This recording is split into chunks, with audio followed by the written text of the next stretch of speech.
नमस्कार दोस्तों, मैं आज आप लोगों को एक कहानी सुनाता हूँ। दोस्तों, यह कहानी एक पिता की रूह की है। तो कहानी को शुरू करने से पहले एक बार वीडियो को लाइक और सब्सक्राइब अवश्य कर लें, ताकि इसी तरह की कहानी आपको डेली सुनने को मिल सके। तो चलिए शुरू करते हैं कहानी को। आइए। मिताली ने किरण को आवाज लगाई। किरण, किरण, शाम हो गई है बेटे, तुम्हारे पापा के आने का समय हो गया है। चलो स्कूल का होमवर्क पूरा कर लो, नहीं तो पापा डांटेंगे।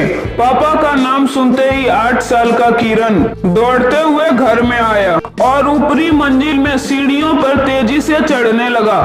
उसी वक्त आखिरी सीढ़ी पर उसका पैर फिसल गया और जैसे ही वह नीचे गिरने लगा, उसी वक्त किसी अदृश्य शक्ति ने उसे संभाल लिया और हवा में ही उठा के उसे उसके कमरे तक छोड़ दिया। किरण को इसमें बहुत मजा आया, क्योंकि 8 साल के बच्चे को भूत और प्रेत के बारे में कुछ पता नहीं था। उस रात किरण ने अपनी मम्मी पापा को सीढ़ियों से कमरे तक उड़ने वाला किस्सा सुनाया।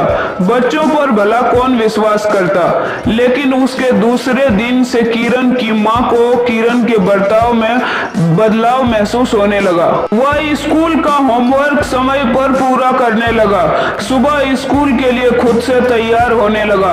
किरण ज्यादातर समय अपने कमरे में ही रहने लगा। एक दिन मिताली सीढ़ी से ऊपर आ रही थी, तभी उसे किरण के कमरे से आवाज आने लगी, जैसे कि वह किसी के साथ मस्ती कर रहा हो। मिताली ने दबे पैर से जाकर दरवाजे के हॉल से देखा तो डर के मारे उसकी सांस फूलने लगी, क्योंकि एक आदमी की धुंधली सी परछाई बालकनी के पास खड़ी थी और उसके बाजू में किरण उसका हाथ पकड़ के खड़ा था। उस आदमी ने जब पीछे मुड़ के देखा तो मिताली डर से दहल उठी, क्योंकि उसका चेहरा बड़ा ही भयानक था।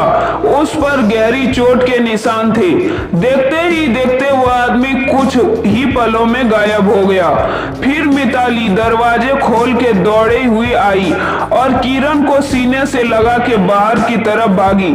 जब मिताली ने किरण से पूछा कि वह आदमी कौन था, तब किरण ने कहा, वह विश्वास अंकल थे। वो रोज मेरा ध्यान रखते हैं, कभी कभी मेरे साथ स्कूल में भी आते हैं। मैंने आपको बताया था ना, उस दिन एक अंकल मुझे सीढ़ियों से हवा में उड़ाते हुए कमरे में ले गए थे। वह वही अंकल है, विश्वास अंकल। ये नाम मिताली को कहीं देखा सा लग रहा था, पर उसे याद नहीं आ रहा था। पर इन सब से उसे डर भी लग रहा था।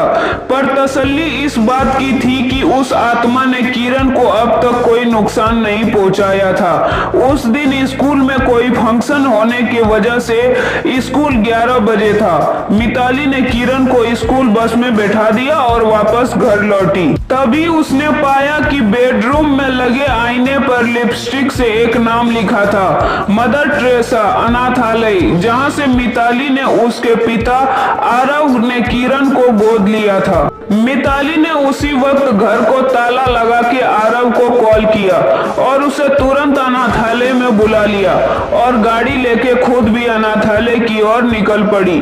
दोनों वहां पर एक साथ पहुंचे और जाके वहां के संचालय से मिलकर किरण के भूतकाल के विषय में जानने की मांग की, पर संचालय महोदय कुछ भी बताने के लिए तैयार न थे।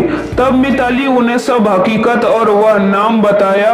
वह सुनकर संचालय महोदय सच्चाई बताने के लिए राजी हो गए।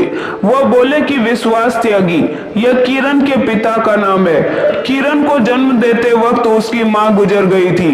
उसके बाद उसके पिता ने ही उसे पाला, पर बदकिस्मती से एक बार कार एक्सीडेंट में उनकी भी मौत हो गई। किरण भी उसी कार में था, पर वह किस्मत से बच गया था, लेकिन सिर पर गहरी चोट लगने की वजह से उसकी यादें मिट गई है। जब किरण के किसी भी रिश्तेदार ने हमदर्दी नहीं दिखाई, तब कोर्ट उसकी जिम्मेदारी हमें सौंपी।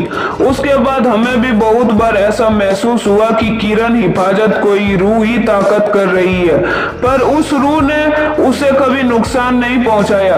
यह बात सच है। सारी बात ठीक से समझने के बाद मिताली और आरव जब घर पर लौटे और जब वो बेडरूम में बैठे बातें कर रहे थे, तभी उनके सामने ही वहां के आईने के पास रखी एक लिपस्टिक हवा में उठी और आईने में लिखे, मेरे किरण को पढ़ा लिखा कर एक अच्छा इंसान बनाना, यही मेरी आखिरी इच्छा है। उसके बाद खिड़की के पास एक धुंधली सी आकृति दिखाई दी और एक आवाज सुनाई दी, मैं हमेशा किरण के आसपास रहूंगा। इस आवाज के साथ वह आकृति अदृश्य हो गई। दोस्तों, कहानी कैसी लगी हो हमें कमेंट में जरूर बताएं और लाइक और सब्सक्राइब अवश्य कर ले ताकि आपको रोज एक नई कहानी सुनने को मिल सके।